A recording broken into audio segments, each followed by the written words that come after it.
This is Daniel Cerrone, writer of episode 710, Katarina Rostova. You're listening to The Blacklist Exposed on Golden Spiral Media.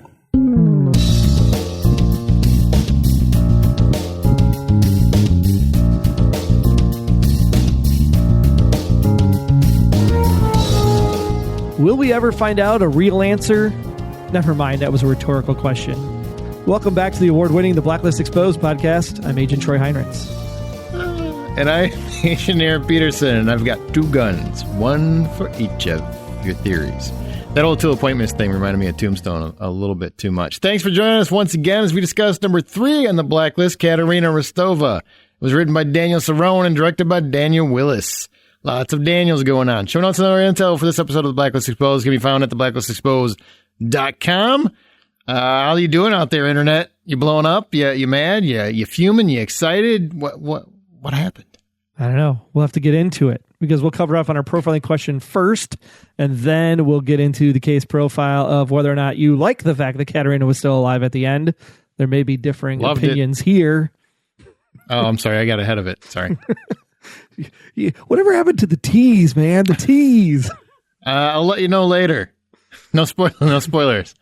Boy, I don't know what's going to happen. I don't know how I feel about it. I'll tell you what. I almost quit this show. I almost quit the show entirely. That's a true story. So, Aaron and I are watching it like almost simultaneously, and I'm getting these texts going like, "Nope, I'm out. Shoot, I'm back in." There's actually a moment where I almost quit this show. I'm just like, nope, I'm done. That's what they're gonna do. I'm done. And yeah, it didn't happen that way. Thank God. I'll tell you what the moment was later. So there's your tease. There's your tease. And we'll get into some literary references this evening as well. Some interesting things that Red brought up this week. So it'll be fun to talk about. Lots of possibilities. But first, our profiling question from last week. Should Liz hear Katarina out? And it was 60-40. So much closer than I thought it would be. Really? Yeah. 60% said yes. Yes, we should listen to Katarina's story. Well, you guys were right. She did. Heard it out, even after she'd been conked on the head and gagged and cuffed to a pipe. Sure, Ma. What you got? And forced to listen to whatever was on TV that was very loud. It was very loud, which I don't... You know what I never get about the whole gag thing? And every TV show and movie does the same thing. I've actually, just for fun, done this. You can just push it out, really. I mean, if it's in there really, really tight, it's a little harder. But usually when you see actors, because they want them to be comfortable, it's very loose. It's always very loose. This one seemed extraordinarily loose. And I'm like, you could just push it out. Just wiggle it out with stick your tongue out a little bit. Gone. Yep. And if you can't, you're still going to be slobbery, wet handkerchief on you anyway. So just keep working at it. Exactly. Oh, by the way, earlier when I said I almost quit the show, it's not because I hate the show. Just there was a moment in the show that was just like something I just couldn't stand. See, this is a second tease. Yeah. Aaron's got this like list of things that if a TV show does any one of these 5 things, he's ready to bail. One of those was on the list this week. One of those was on the list, and yep, it didn't happen though. So it was actually I fell for it. They got me. They probably didn't get many of you probably were not fooled. I was fooled in that moment. Do you think it's funny that sometimes we're like, oh, we totally saw that coming? Mm-hmm. And then we get fooled on the simplest stuff, and everybody's like, you guys are idiots. Well, honestly, who thought somebody would have squids on the front and back? Really? I didn't think that through. Well, let's get into the episode. We got stuff to talk about. This is the finale. The bullet went through her. No, the squids were on the front and back. When they took the coat off, you could see it. I know. I was like, what? Well done. Because they got me too. Bill Stevens said yes. They should hear Katarina out as long as Katarina isn't planning on making any mud pies. Bobby Jean, honestly, I wish Liz had pulled the trigger. Wow. Well, you got your wish, kind of. Me too. And then you didn't. Hey, she's her own woman. I don't need no stinking parents. Douglas of Baumgunner said about as much as she listens to Red. Why would she? I never get when people make that argument. I would never listen to Red. I put myself in her shoes. There's no way I would take anything he had. I know everybody's like, Red's great. Nah, I just wouldn't take his word for it. He's a criminal. She's chained to a pipe, and she's all like, but he looked over me my entire life. I have to side with him. Oh, Yeah. swoon. I mean, I get where she's coming from at that moment. And in that moment, but, man, people are just so mean now. Poor Liz. Linda Dorland. Linda? Whatever I said. It's Linda. Linda. Yeah, but she might want to handcuff her first just in case. Went the other way. Would have been smart. Went the other way. And finally, Kathy Lewis said, if not for herself, do it for us. Agreed. Yeah, we at least we got some conversation. I didn't think there would be much talking. I thought the whole episode would be we're going to talk, and then, nope, we got to get you out of here, and we got to be on the run, and then there'd be like 2 lines, and then we cut to the finale. That's what I was afraid of. And we got more than that. So that's good. And at least there was no flashback stuff. Like, it's all present day. Yes. So you can't be confused about anything. I love people telling me things are facts because Lada wasn't in the episode, who played, Katarina in seasons past. Right. And that last episode, people were like, well, that just proves that da-da-da-da. I'm like, I don't know what that proves that maybe she had another gig. That really doesn't prove anything. But okay. It proves that she didn't want to have to wear a shawl over her red hair. There's so many factors that go into how that works, but whatever. This is good. This is good stuff. We've got a lot of episode to talk about, so let's go ahead and get into it. Our profiling question for when we return. Do you, after this episode, consider Katarina Rostova a villain? I don't know. I don't know. You don't know where you stand on that one? Well, she did have the 2 FBI agents killed, so I'm going to say yes. She did. But she Cooper makes that argument as well. But what was it she said in Kate May? Like, Red's like, I never killed anybody that didn't deserve it. I don't remember because you just threw that at me and I don't have the episode memorized. Yeah. I don't have the notes. Somebody else I'm sure does, and they can go look it up real quick. All right, well, thanks for all that answer this week. Now, before the Dreamweaver scrambles our brains like an egg, let's get into this week's case profile.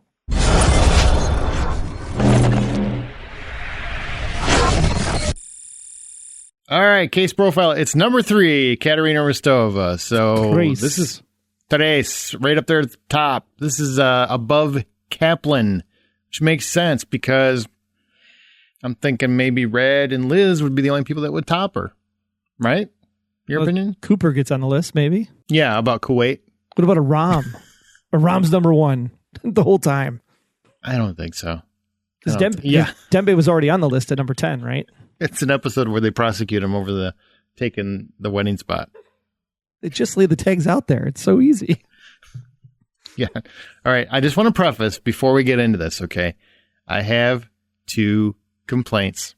When I get to my 2 complaints, I don't want anybody to think I didn't enjoy the episode, so I'm prefacing it now with I really did enjoy the episode. I really did. I had a lot of fun with it, and I liked how it ended a lot because it saved me from being so angry at the show in the moment that I was. But there were 2 moments that really frustrated me as a viewer, and I'll talk about them when I get there. But I just want to preface: I did really enjoy the show. I thought it was a fun finale for the fall finale. It's not really a finale. And I'm looking forward to coming back in March and getting some non-answers. Actually, I have 2 complaints as well. Well, we'll see if they match up. We will. Fun quote. If I've learned anything in this life, it's that anything is possible. You know what that means? Everybody that's got a theory just got jacked up. They're all going to quote that every time I turn around and be like, I don't agree with you.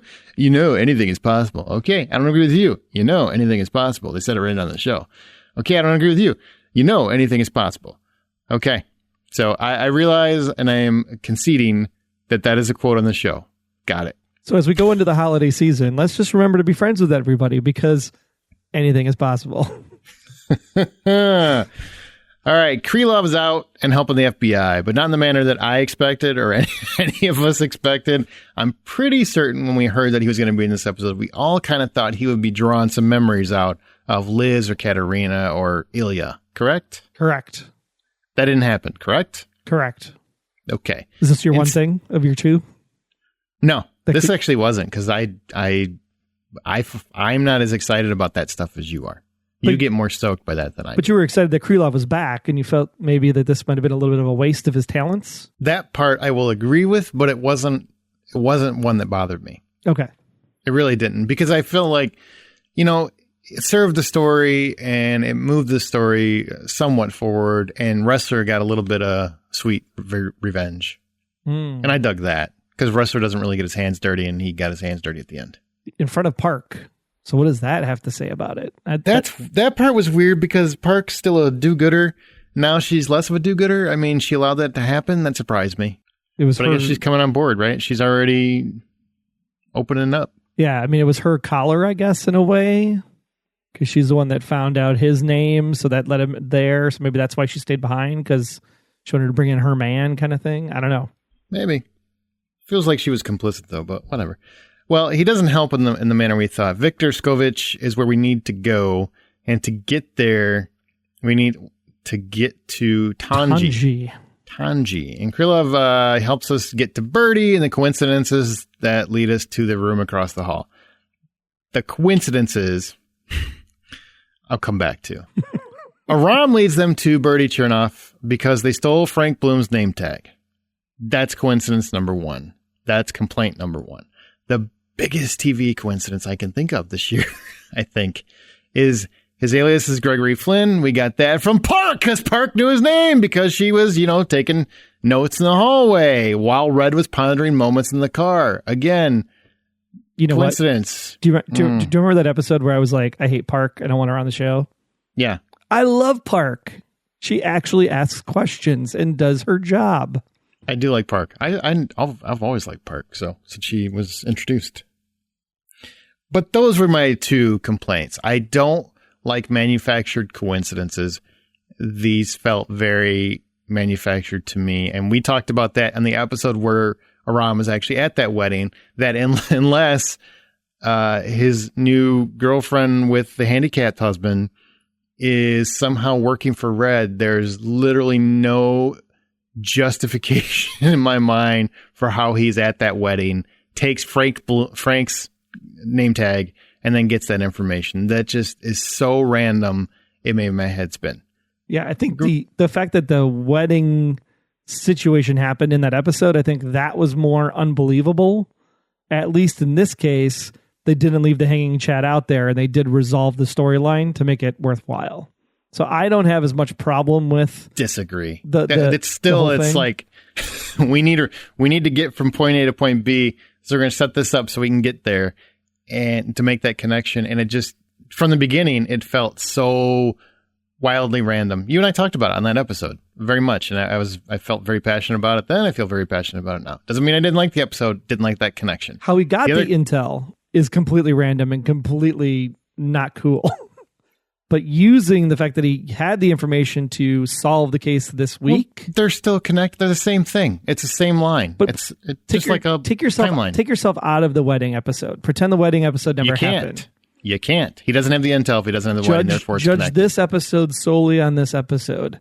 If he had gotten that information any other way, that was in a way that was good, would you feel the use of the information in this episode was good? If he had that's what I'm saying. It could have been gotten in a different way that felt more genuine, I guess, and didn't feel manufactured. And it wasn't. So therefore it kind of lessens that was cool. It makes it more like, really? That's what he just happened upon the one guy who's Ilya Koslov, his name tag where he gets intel magically handed to him. Yeah. So it is, you can't take it out of it. It's one straight line. And that straight line, for me personally, doesn't work. For me, but I was excited that they at least closed the loop on the ridiculousness of it all. Because if they hadn't we talked about it last week, if they had not closed that loop by the end of this finale, I would have been like, what the hell was the point of the wedding? And I'd probably been more upset. Hey, I get why they had the wedding. I mean, we said that at the time, like, well, this is going to come up at some point. It's just, I didn't think it. Hey, Monday morning quarterback, right? Everybody thinks they got a better idea. Right. I don't know. But the coincidence with Park, then it also connects because somebody says the name Flynn. She's in the car. She happens to be in the car, even though Red doesn't remember she's in the car. That's the other coincidence. So those are the two moments where I'm just like, See, and those don't bother me because at least it's a Chekhov's gun rule. Like you can see where it's going as it's happening. And I don't know if it's the writing showing in that case. Like the writing showing is just when, it's like, oh, it's really poorly manufactured. This at least made sense on how it progressed. My biggest coincidence and complaint is the fact that Tom and I chose this apartment specifically because it had secret Roman catacombs beneath the apartment in case I happened to need an escape route. That was completely ridiculous, in my opinion.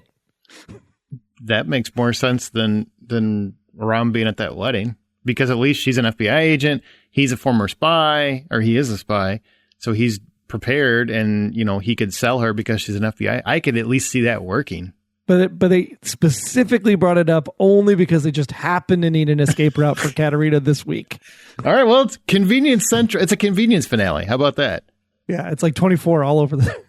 Oh, there's no cougars. I didn't see a single cougar. If the cougar would have shut up, though, that would have been pretty funny.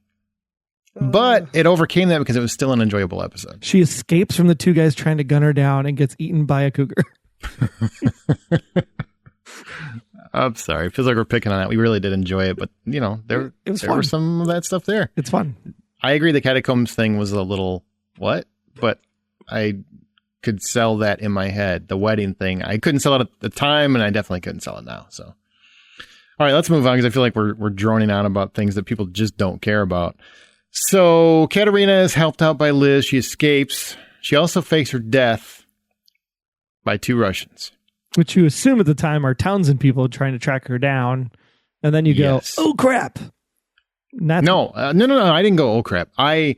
She got gunned down. Red is going to save her or help. And then Dembe says, no, you'll be killed too. And gets back in the car. And then she's gunned down. And then they drive away. And I was mad. I'm like, I'm done. I'm not going to watch a show that's going to, we're going to have I don't care. Is Katarina, isn't Katarina, whatever your argument is.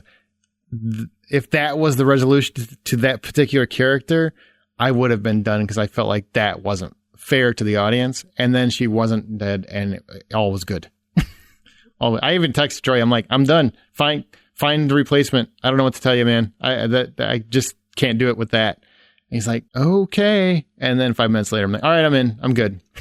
See, and he's texting me, and in that moment, I'm like, this is the greatest thing ever, because the whole plan about getting rid of Katarina Rostova so the Townsend Directive gets off their back, like, this is a perfect way to do it, because now Katarina Rostova is dead, and now we can move on, and Red can do what Red does, and he doesn't have to worry about it if you're in the camps that we're all in.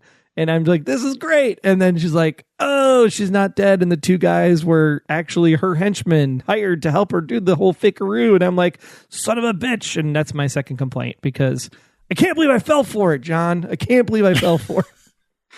Daniel Cerrone wrote this one. Daniel Cerrone. Well, John still approves it, but yeah.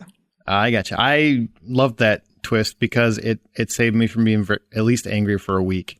I'm just kidding. I would have came back or 13 or 14. Yeah, I mean, I would have came back to the podcast, but I would have been hate watching some stuff. I'm telling you right now, if that's how it would have handled, I was very, very unhappy, and it worked out good. And I thought, hey, man, you don't get me very often on a TV show because, you watch enough of them, you kind of see a lot of this stuff coming. And that one got me. I legitimately thought she was really dead. I'm really excited to see what the ratings are for this one, because the season's actually been holding pretty decent compared to last season. Mm-hmm. So if the ratings tick up for this finale, renewal could be a possibility. I think it already is a possibility. They haven't really lost anything yet. I know. So you never know.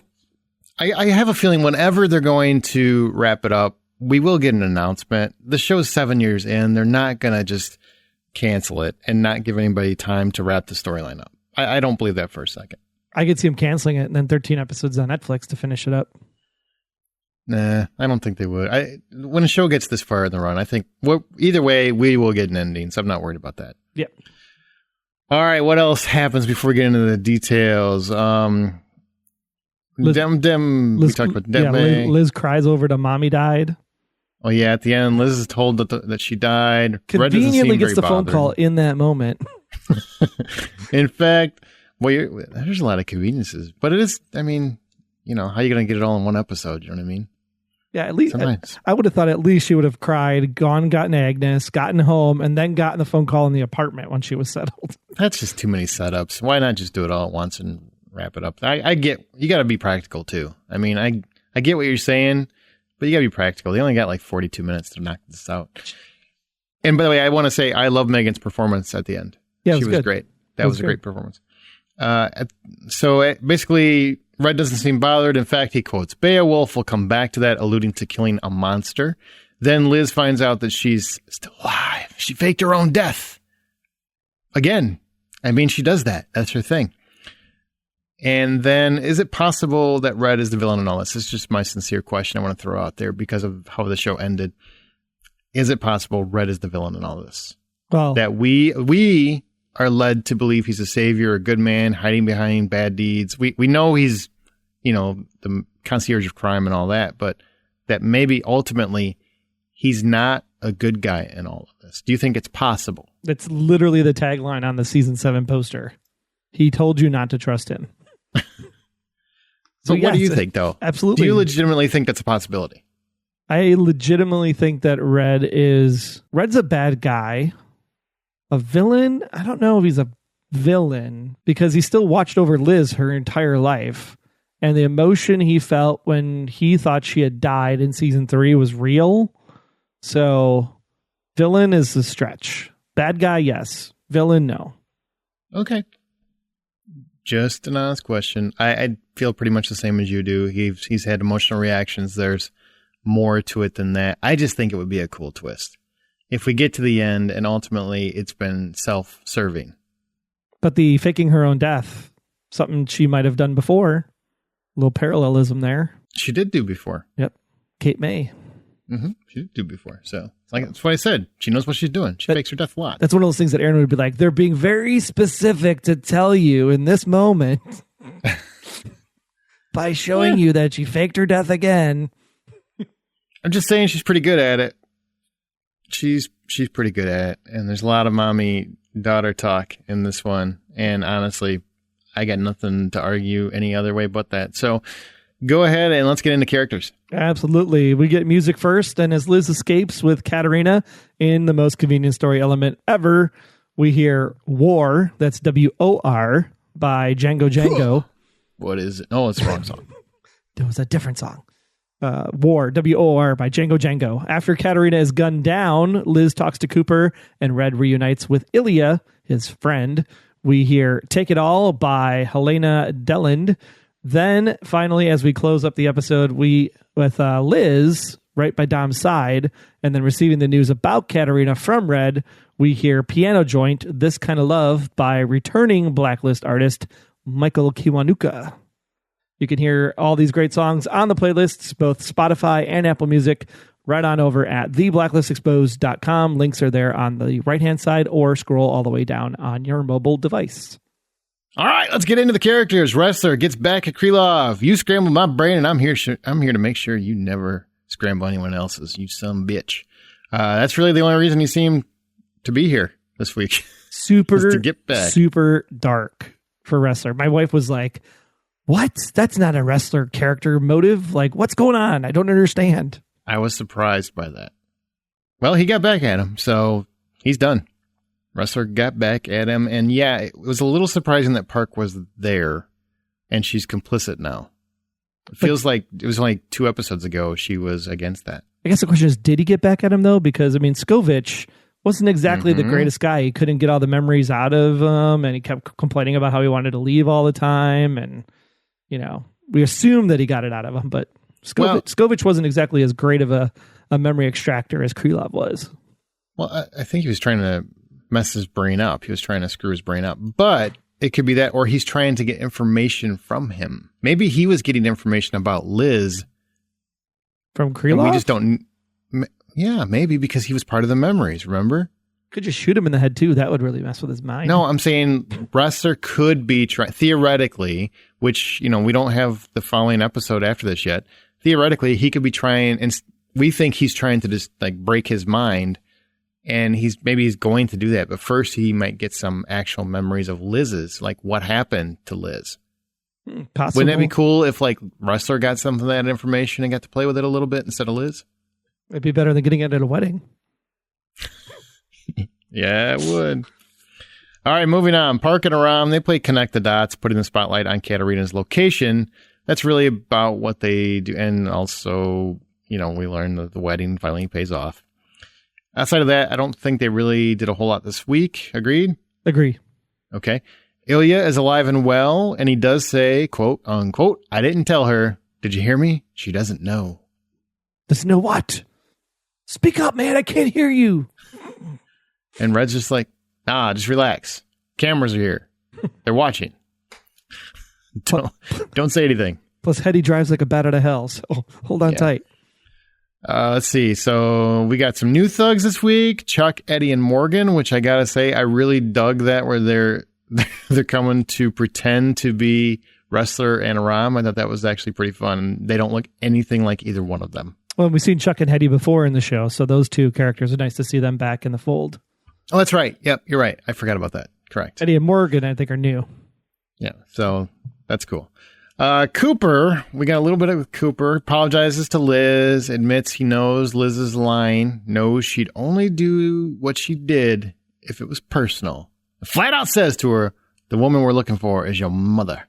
I don't envy you, caught between two villains, basically, trying to pick a side. You need to be on Reddington's, and he doesn't kill FBI agents.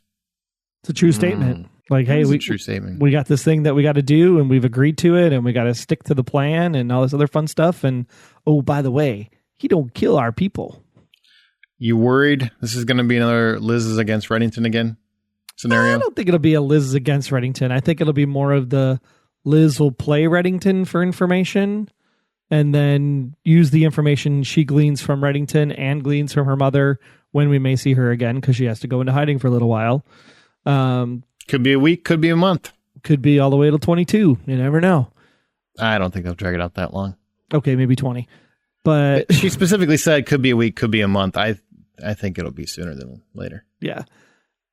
I think that's what it'll do. She'll play both sides of the coin. I think this is the back half of this season is Liz truly figuring things out finally for herself and just putting the pieces together on her own rather than trusting other people's information. She needs to use them to get information, but at least it's not like... Because the problem, even in this episode, she was... Yeah, well, Reddington confirmed it. Reddington never confirmed he was Ilya. He let her believe that he was Ilya. Yep, he never confirmed it. So I do think... I will make the argument, though, okay? They did a good job by having that conversation. They did a good job of establishing that Liz doesn't understand what confirmation is, number one. And two, is wants to believe certain things. That's a good example of that because we know, because we're picking it apart, we're dissecting it. We know that didn't happen. We know it didn't happen. She was basically talking to Red. She said it to him and he just never corrected her. He never said she wasn't telling the truth. So in her mind, she got confirmation by him not saying no in her mind. So now we at least got audio clues to why she would think that way. And hopefully that helps the audience say, okay, that's why sometimes she's not, that's just her character. If he doesn't correct her, he assumes she's telling the truth, which I don't get because at this point you should just assume he's lying at all times, even though everybody says she never lies to Liz. I still say omission is lying, but whatever. It's good that they established that. By her dialogue, she established that she hears things differently than are actually spoken or not spoken. Maybe that's why she doesn't ask questions anymore because she's already predetermined confirmation bias. Yeah, so she jumps to the conclusion and therefore don't need to ask the right questions in order to truly get to the root of the answer. She's been asking better questions this year, though. Better ones. Yeah. Still not pointed, but at the same time, and they're trying to draw the mystery out. So, she's not going to be pointed and demanding too often. She didn't ask, why are you playing with that doll? Like, we're having a serious conversation here. I have a gun pointed at you, yet you're just carrying around the Barbie doll for some reason. That's weird. I think they did that really well. I think that was shot really well. It was great. It was great from an audience make it look like she was just, fumbling with something as opposed to doing anything else. So it really didn't look out of the ordinary. If I was Liz, I wouldn't have thought anything about that. I'm like, why? All right. You're just trying to distract yourself by playing with a doll. I really wish someone would come in here and comb Barbie's hair with me. That's pretty funny. I like that. All right, so we move on. We're going to just segue to Liz. Now that she knows Dom lied to her, we can, I guess, discuss that. So going back to Rasvet, how do you feel about that episode now? looking back on it. I don't think Dom lied to her. Dom told her that they came up with this plan, and then we as the audience see what the plan was, right? Become Reddington. Neither one of those characters confirm who became Reddington specifically. And again, Liz went to confirmation bias, and she's like, oh, well, a guy is a guy. So therefore jumps right to the conclusion. Not saying Red Arena specifically. I'm just saying confirmation bias or predisposition that we would think that she's like, oh, well, Ilya became red. She jumped to the conclusion. Dom never said Ilya became red. So I don't think Dom lied to her. I think she jumped to a conclusion. That's why I'm asking you. Yeah. I don't think Dom lied to her. But she thinks he did. She thinks he did. Because she has this confirmation bias she keeps talking about. Correct. And she says, I'm on the side of the truth. Are you, though? Because here's how I get to the truth. I get in a room and I say, I'm not leaving until you tell it to me. I want to hear it out of your mouth. I'm not going to say anything. Well, I guess we're going to be here a while, aren't we? And then I start shooting kneecaps.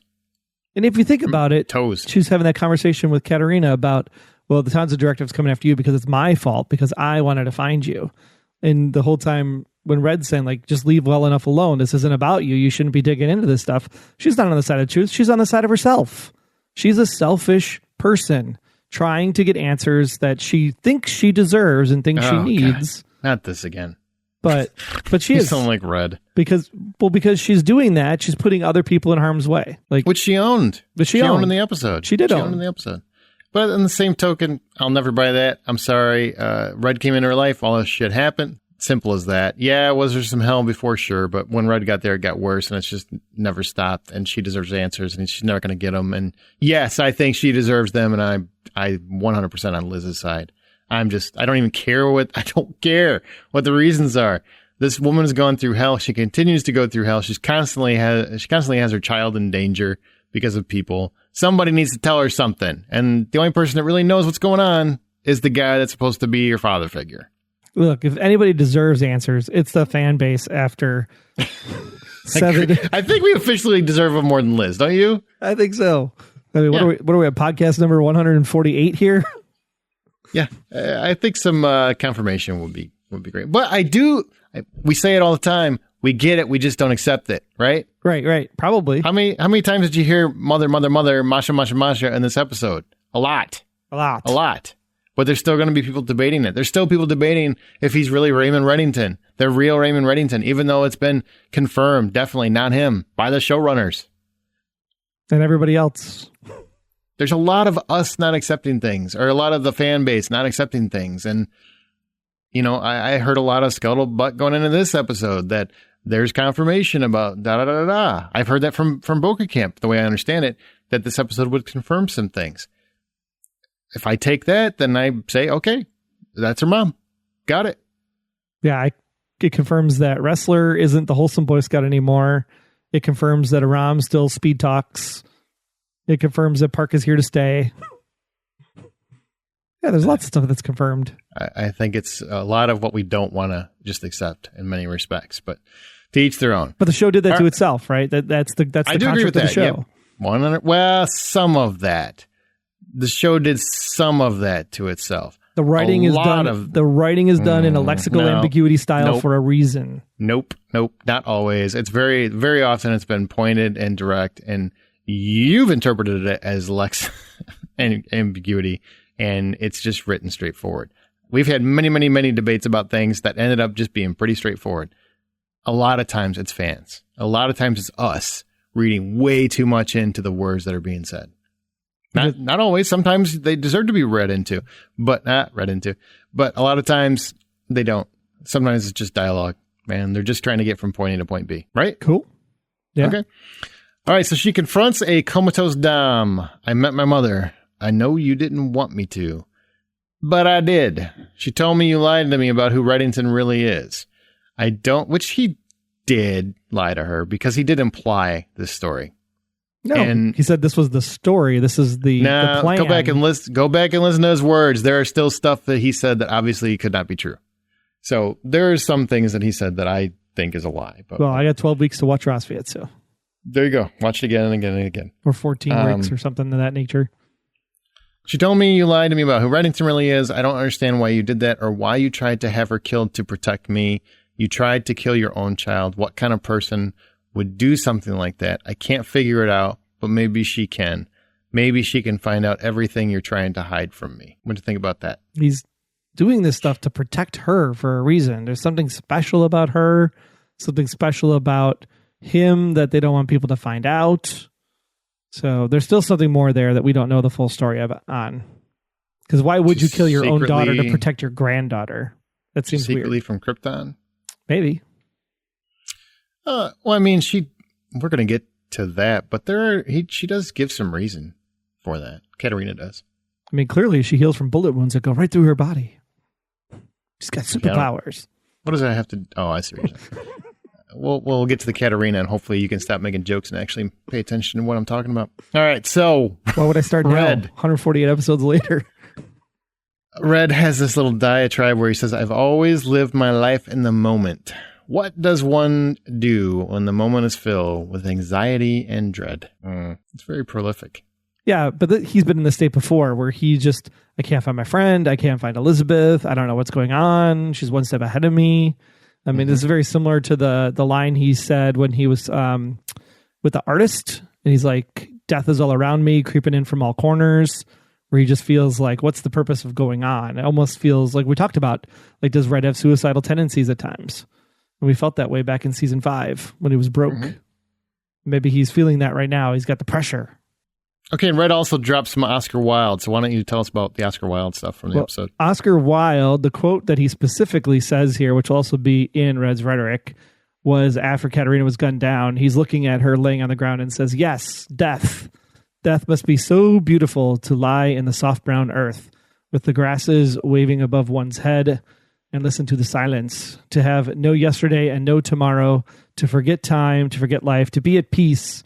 You can help me. You can open for me the portals of death's house, for love is always with you and love is stronger than death is. That's the full passage from Oscar Wilde's The Canterville Ghost. And if you know anything about the Canterville Ghost specifically, in this particular chapter 5, the ghost is actually talking to a girl, Virginia, about a prophecy that's written on the library window.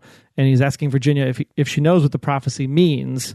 And the ghost says, no, it means, the ghost said sadly, that you must weep for me for my sins because I have no tears, and pray with me for my soul because I have no faith. And then, if you have always been sweet and good and gentle, the angel of death will have mercy on me.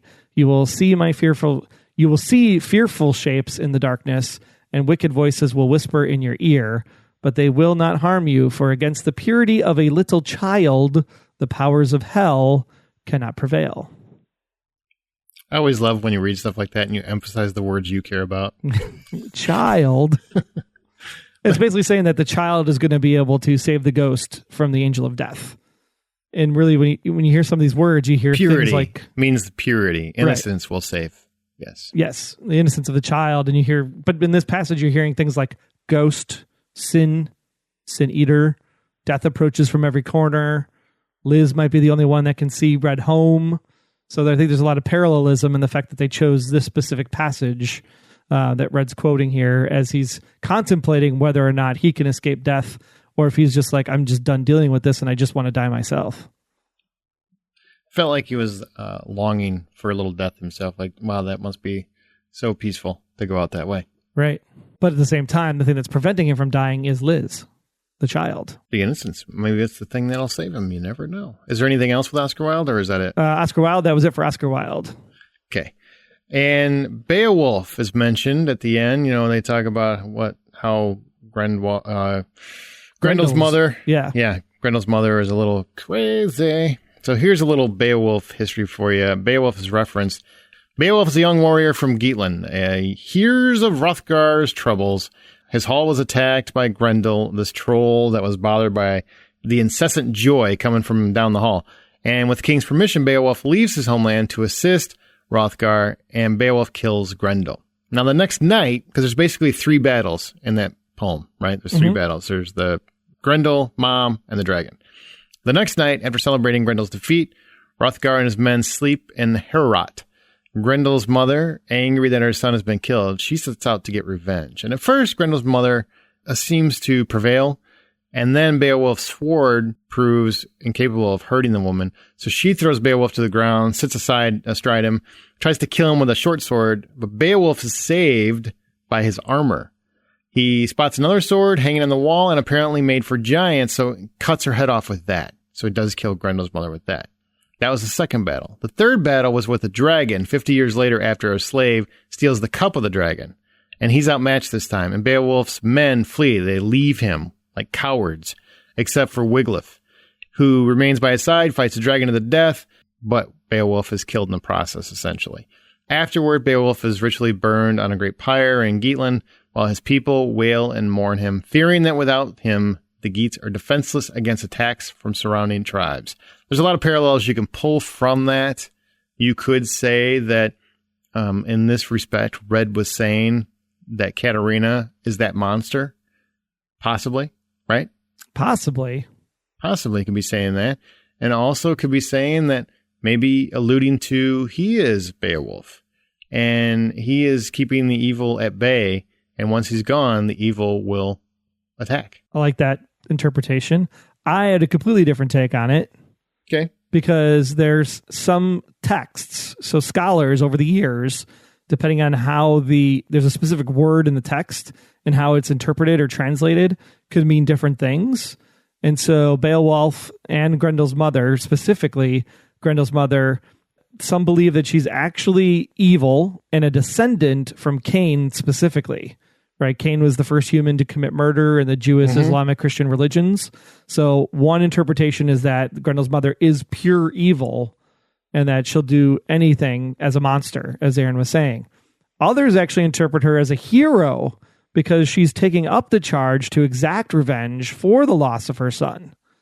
And because of that, she was actually fighting back against Beowulf specifically because of the fact that Grendel died and was trying to protect her own region from that treacherous person coming in and trying to take things over. And then some even consider her a warrior because of the fact that she's able to take up the sword and go to battle. So in all of these cases, you can say she's a lady, she's a warrior, and she's a monster. All three things could actually describe exactly what Katarina is. There you go. On top of it, a mother. I like it. Good choices of stuff to throw in. So pay attention to all the small little details. You might find interesting things that tie in to keep the theory camps going for 14 to 16 weeks. Well, I don't think they're going. I honestly think you could have came up and Red literally pointed at the camera and said this, and this. And still, people that already have their devout theories would be, he's faking. No, criminals are notorious liars, something like that. Right. Yeah. That's just how it goes. So let's talk, Troy. Let's talk about how that dress matches the drapes. Did you notice that? Like, it's a perfect fit. She could have just, they could have stormed the room. If she just leaned back against the wall, I think she would have been fine. Yeah. Camouflaged all the way. Another convenient thing. It's like when A Stranger Calls had this sequel years ago, and the killer would do that, would like blend in, paint himself, and blend into the background. And that's kind of what it reminded me of. I'm like, did you pick that dress out just so you could blend in the back? That's pretty cool. Anyway, let's get into what really happened. Katarina doesn't hurt Liz. I want to point that out, but Birdie does. Does that bother you that Birdie came in, whacked her in the back of the head, and that was in all the promos? Well, that needed to happen. How else are you going to take her down? She's got a gun. Mm-hmm. So it doesn't bother you? There are some people saying Mother would never allow that to happen. I'm like, she got a gun on her. She also allowed 2 FBI agents to die, and they shot that dude in Paris, like cold blood, after he was like, hey, I helped you out. I saved your life, and still killed him anyway. So she's a bad person like Red's a bad person. So yes, she doesn't actually get her hands dirty because Birdie did all that work for her, but she still allows it to happen. Yeah, I've already heard people saying that, well, she's so much worse than Red. I'm like, well, not really, but not same. Really. I mean, he's done some pretty evil stuff. Remember when he shot Kaplan and she didn't die? Remember that? That was pretty cold, man. Remember when he was going to shoot that poor kid and Dembe had to talk him off the ledge? Exactly.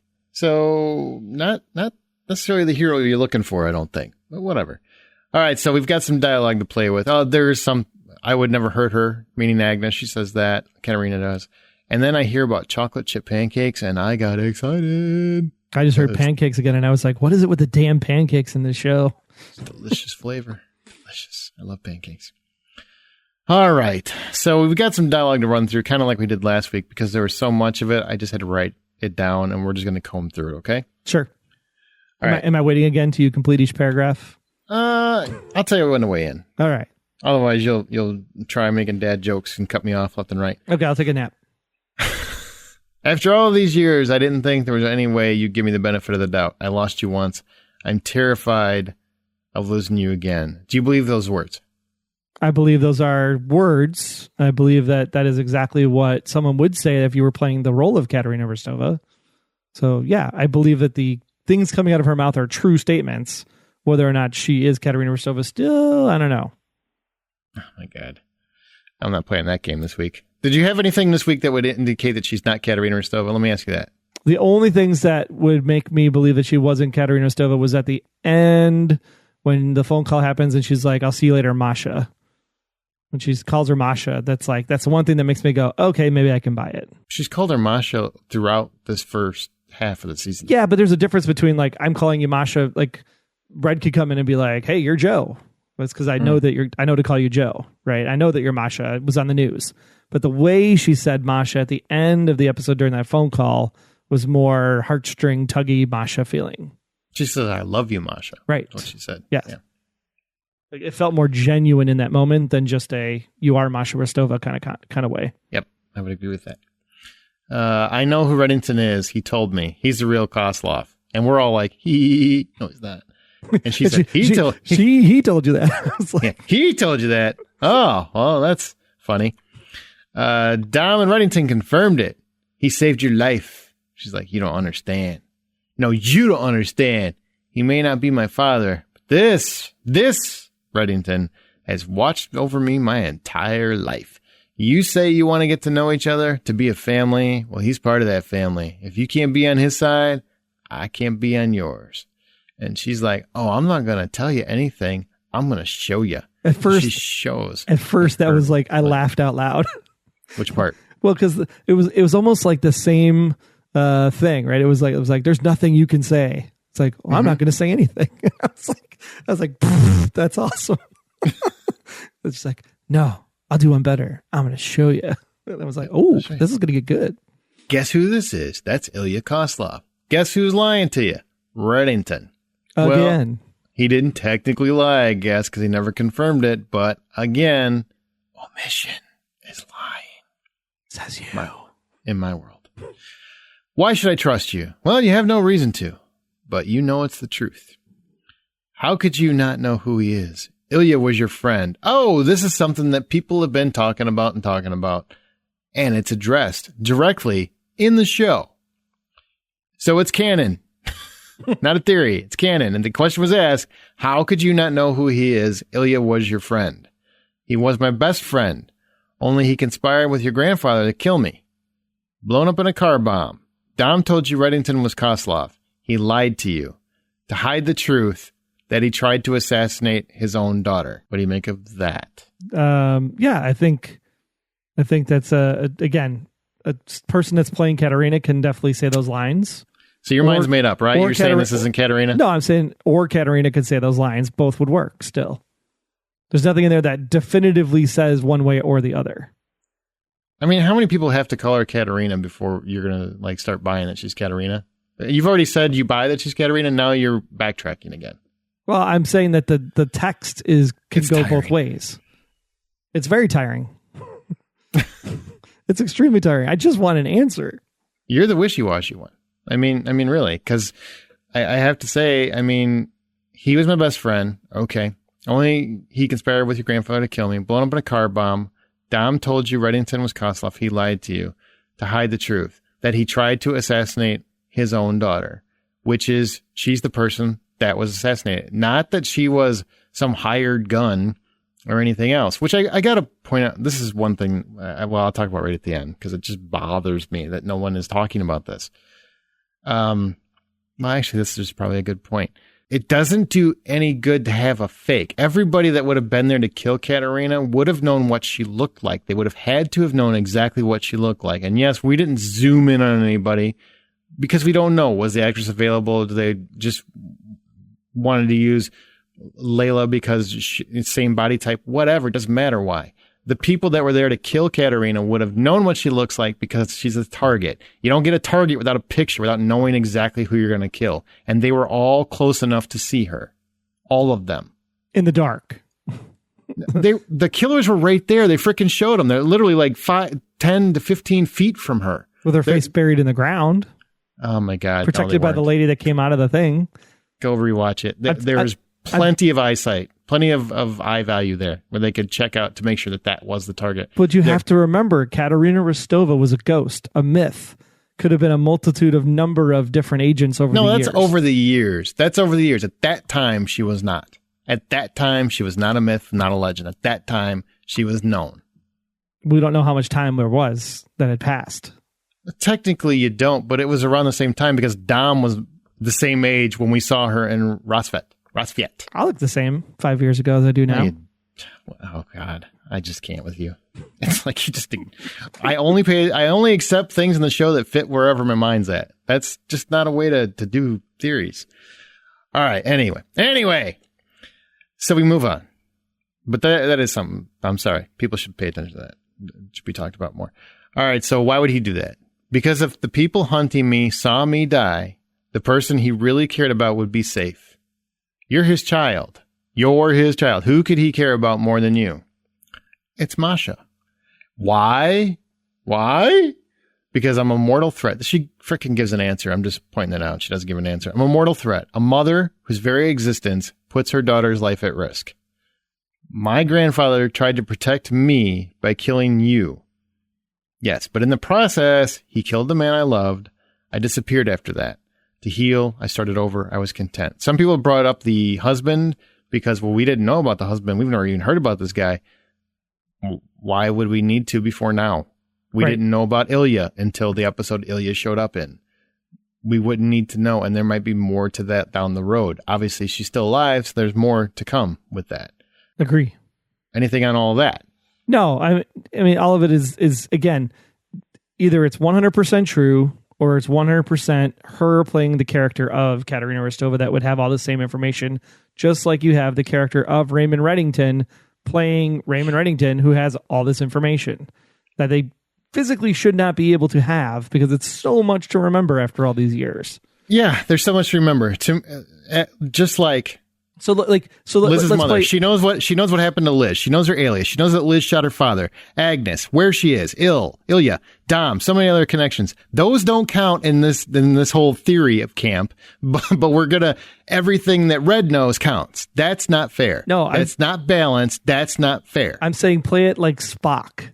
Spock would do the logical thing. If you're saying that Raymond Reddington can turn himself from one person into another person and assume this person's life for 30 some years and know all this information, is it not then plausible that the same thing could happen with another person over here that could do the exact same thing?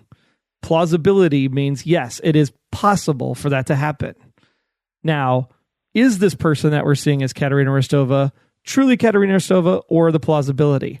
That's what we have to try to determine through the course of the show. And right now, there hasn't been anything super definitive that really showcases this situation that it could not be an imposter. Only because no one will accept it unless Red says it directly to Liz in her face. That's the only reason why it's not, because everything else does work that way. Because you can't trust Liz, because Liz believes anything anybody tells her. Well, to be fair, you can't trust anything that actually happens in the show, which kind of makes it hard to enjoy the show this late in the game. That's why where you're still guessing this kind of stuff. Aaron and I were texting, and I said the only person that I will believe for the rest of the show to give me anything of concrete truth is Dembe. If Dembe says it, it's fact. That's where I stand right now. I don't know, man. It just at some point it just becomes far-fetched. The thing that's gnawing at my craw is the end of last season. No, I want to, before you move on, okay? Yes, go ahead. It's not fair nor reasonable to say that because you've said this, people on the internet have said it, there's no way Red could know all this stuff unless he was Katarina. Well, on the same token, there's no way Katarina that I'm looking at would know all this stuff unless she was Katarina. So there has to be a different answer. There has to be another acceptable answer. There isn't just one answer. And I'm tired of hearing about this. I really, really am, because you can't take one and ignore the other. And that's what I see being done a lot. So people keep saying that this is proof. Red knows all of these things. So that's proof that this is whatever the case is. And I'm saying, but Katarina knows a ton of crap. And so you're saying that doesn't prove that she knows she's Katarina? I don't understand. It's just not a fair and balanced way to look at it. But you have to balance the Spock logic then. So if you're saying... No, I don't have to, because I don't believe in your Spock logic. Let me finish. Well, don't say I have to. The Spock logic, to apply what you were just saying, would be like, if Katarina knows all of this information, she has to be Katarina. Therefore, Red knows all this information. Therefore, he must be Red, and he's not dead. That would be the same logic you would apply. Incorrect. Because there are other characters that we don't know about. There are other characters. Seaduke. We don't know some answers to those characters. There's a lot of information we don't have. There are other options than just the one or two. I'm not saying there isn't other options. I'm just saying the logic states that if this woman is Katarina Rostova 100% and knows all the stuff about Katarina Rostova, then it's very possible that this guy could be the Raymond Reddington, Liz's father, wasn't shot, wasn't dead, and the whole thing was a ruse. Logically, that would make sense. No, because in the show, in the context of the show, in the canon of the show, as well as the creative partners of the show, have all said it's not him. He's dead. He is Liz's father. He is dead. It has been proven.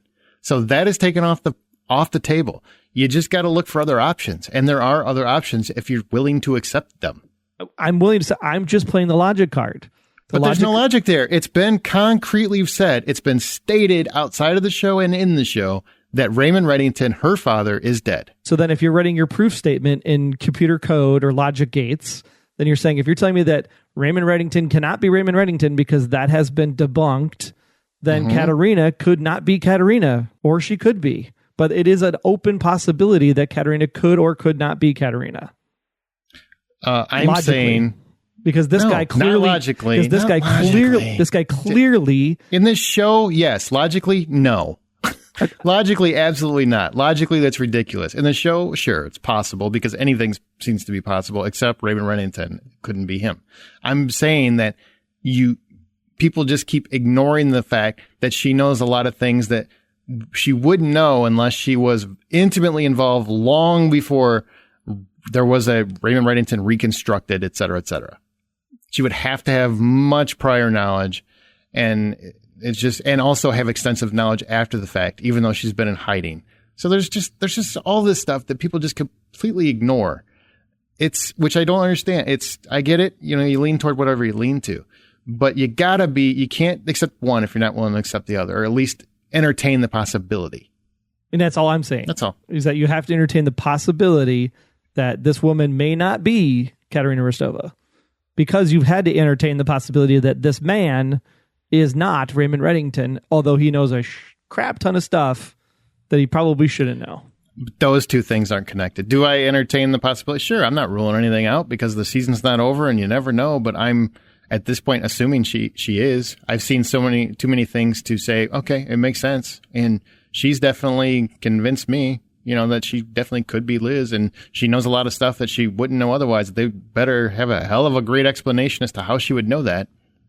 I mean, hell, for 9 episodes, you thought Constantine was her father. No, I didn't. Nope, not once. Nobody. You didn't either. Well, I didn't either because I'm a smart watcher of the show.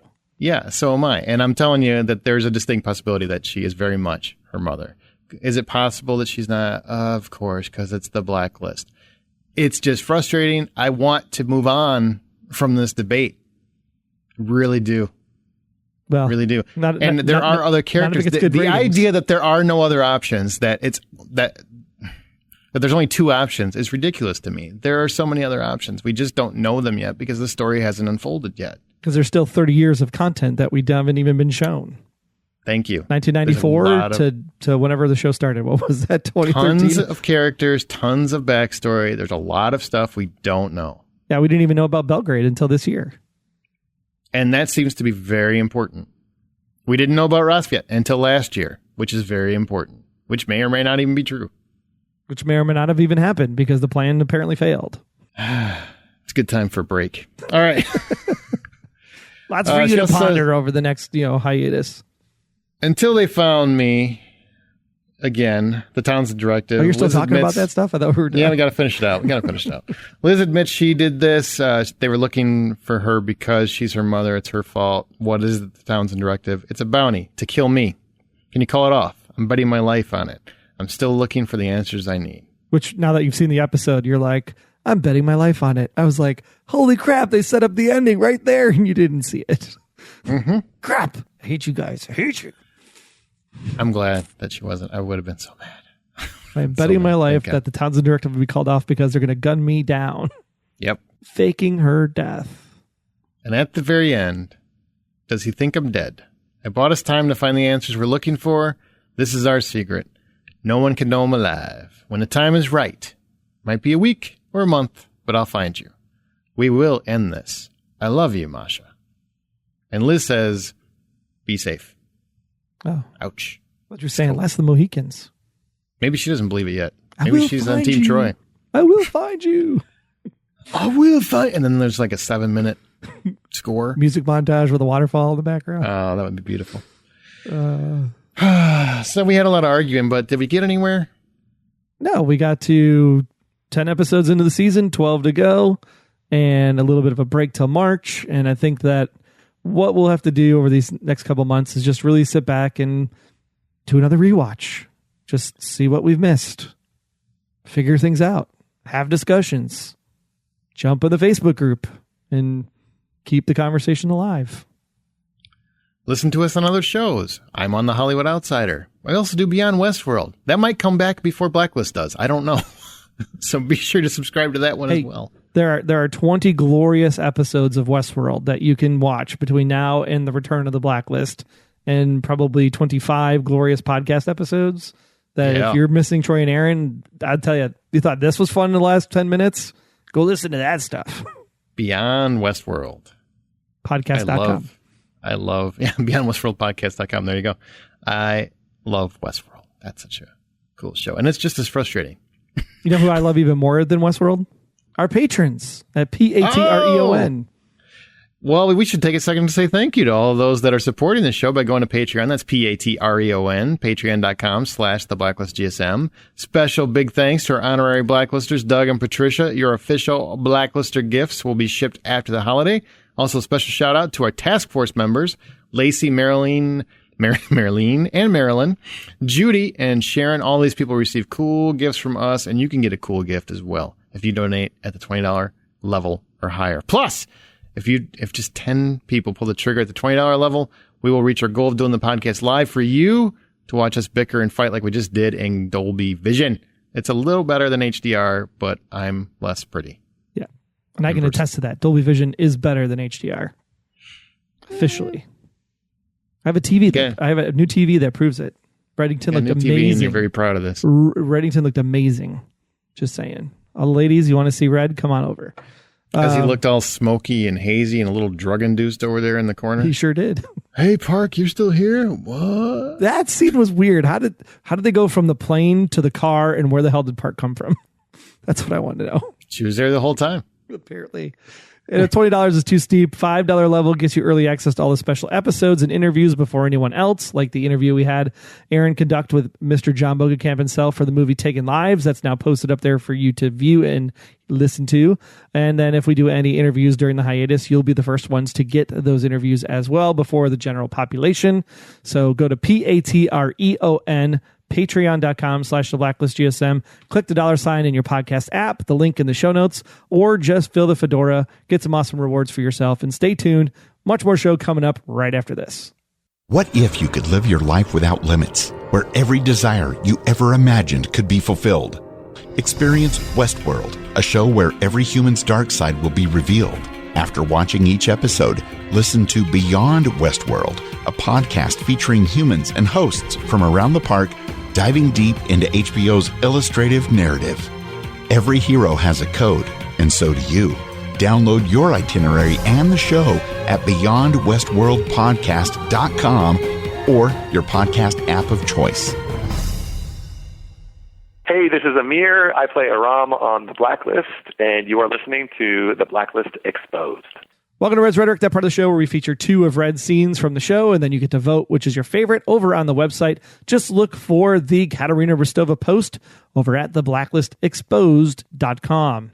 Our first clip comes when Red and Park share a ride. I've always lived my life very much in the moment.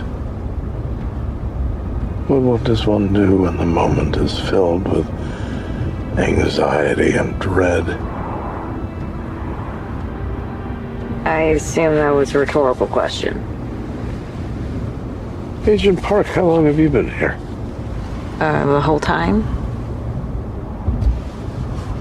Dembe, has Harold texted you any new information on Gregory Flynn? No. Who? Are we giving you a lift somewhere? Did you say Gregory Flynn? Yes. If we can find him, we can find my friend. And Agent Keene? Possibly. Definitely. He lives in our building. After the protective detail went missing, I canvassed the neighbors. One of them was Gregory Flynn. He lives across the hall from her. Dembe, pull over. Agent Park, you are a treasure. I hope you don't mind, but please, get out. Wait, what? Are you serious? There's another rhetorical question. Our second clip comes when Red reacts to Katarina's fateful end. Death must be so beautiful. To lie in the soft brown earth, with the grasses waving over one's head. To be at peace. I welcome that one day. It's over. What is? The woman. Aram told me she'd been living in your building, feigning kindness, watching Agnes. But it's over. She's dead. What? How? Gunned down in the street less than an hour ago. How do you know? I saw it happen. 2 heavily armed assets. They took her body because they came for a bounty. She's dead. She is. Elizabeth, go get Agnes. Take her home. I've been reading to Dom. We're halfway through Beowulf. Grendel's mother, now there's a woman to be reckoned with. Which was your favorite this week? If you think most discussion is rhetorical, vote hashtag Red Questions. Or if you ponder what laying in the earth is like, vote hashtag Red Death.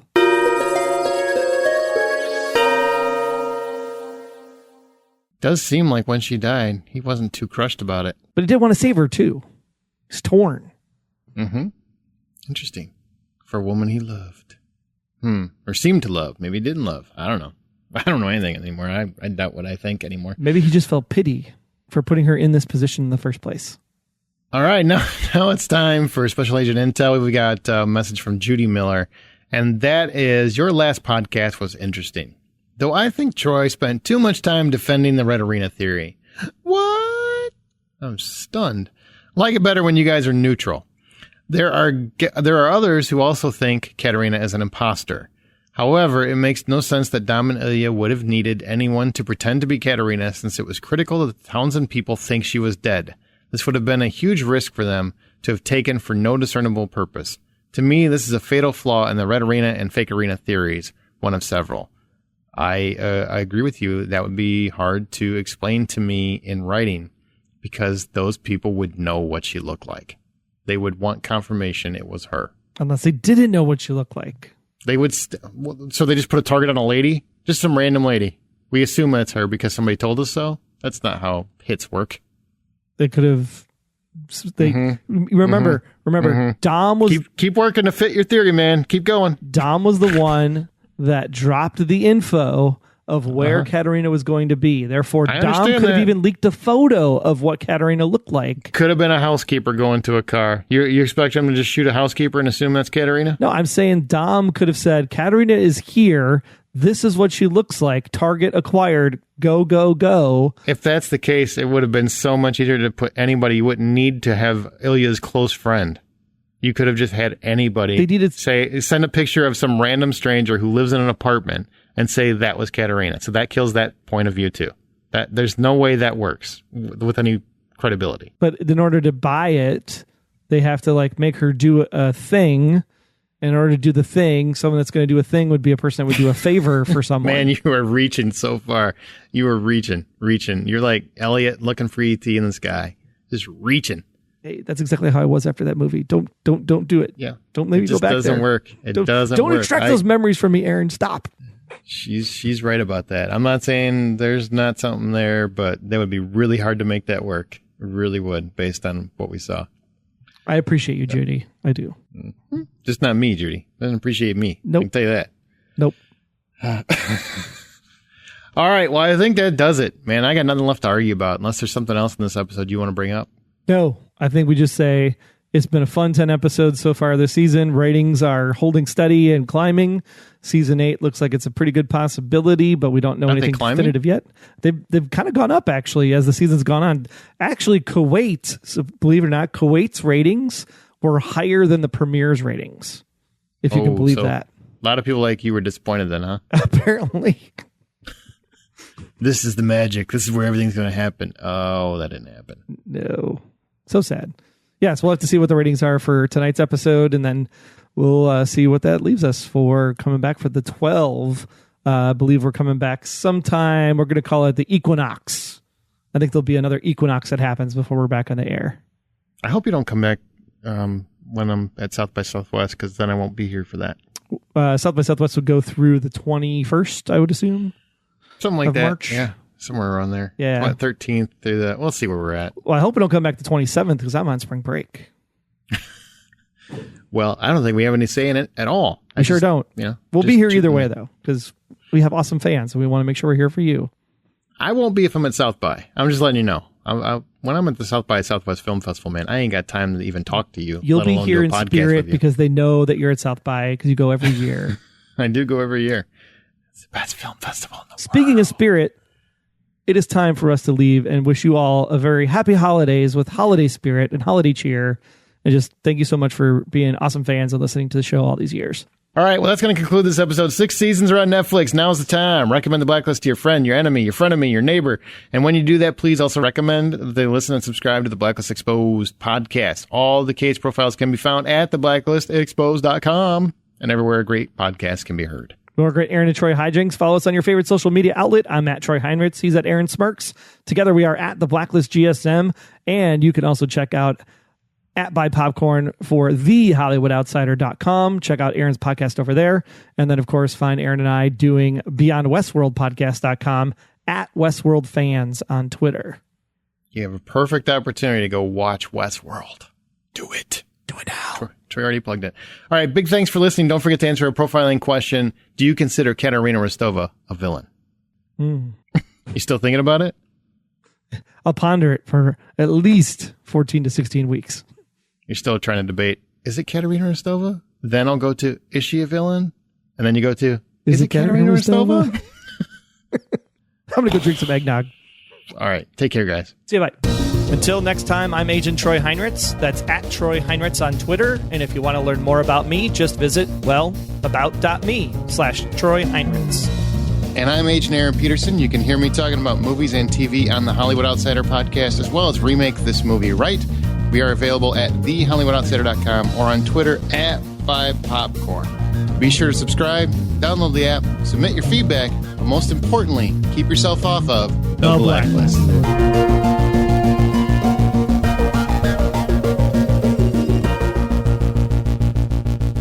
The Blacklist Exposed is a Golden Spiral Media production. Find more of our great podcasts at goldenspiralmedia.com/podcasts. Hang on, let me ask you a question, because we're leaving and people, so they know that we don't hate each other. Yeah. What are your plans for the break? To not see Aaron at all. It's going to be glorious. I'm on vacation. It's a good plan. That is a good plan. No, I'm actually going up to see my brother in Minnesota in the Twin Cities. So if there are any Blacklist fans up there in the Twin Cities, just ping on the Facebook group and maybe we'll get a lunch or something. Oh, you're going to have a little Blacklist meetup? Yeah, why not? That'd be cool. Same thing. I'm going to enjoy the break and I maybe rewatch everything so I can try and figure out some stuff. But outside of that, I'm just relaxing, working a lot. Do you know what that's called? That's Aaron making his Red impression. He's telling you lies. He's not going to rewatch anything because there's so much TV to watch and catch up on. Yeah, it's probably not true. Yeah, I'm probably not going to watch it. But I already watched it. I mean, I watched every episode like 2 or 3 times. So I think I got it. Yeah. Right? Yeah. I think I got it. Even though none of us really got it because we're all on different pages. It's a wide open book. Man, you know, we just did the top 10 TV shows of the decade on my other podcast. And I just got to say that because the amount of television shows that go in, like, just because I had to go through and kind of look at all the ones I've watched. My God, can you believe how much TV there is now that legitimately we want to watch, as opposed to, 15 years ago when there's probably like 5 shows we definitely had to catch. The rest of them, we'll get to it or DVR it and watch at some point. Now there are so many. Well, I don't know how much I've watched in the last decade, but I know all time that I've been able to track, I have watched 28 months, 16 days, and 4 hours of television. 31,000 individual episodes. What? That means you've given up 2.5 years of your life. Yep. To TV. Was it worth it? Absolutely. Every single thing was worth it. Except for the last episode of Man in the High Castle. I'm still very bitter about that. All that television and you still can't commit to one theory? I've committed to my one theory. I'm just making sure I'm open to possibilities for the podcast. You leave and then you come back and then you leave and you come back. 4 times this season alone, you've said it's definitely Katarina. Now you're backing off that again. Hey, there are things in the show that make you change your mind. Every time there's new information, you have to reassess everything from the beginning. Yeah, that's just tiring. Okay. Or maybe I've just become Reddington and I am just a notorious liar. Yeah. That's the cool thing. I don't have my eggs in one basket. I'll flip tomorrow. I don't care. It just, I'll play it as it comes. That's how I roll. I'm the red. Right. I'm the red and he's the Liz. He's the flip flopper. That's right. I'm the flip flopper.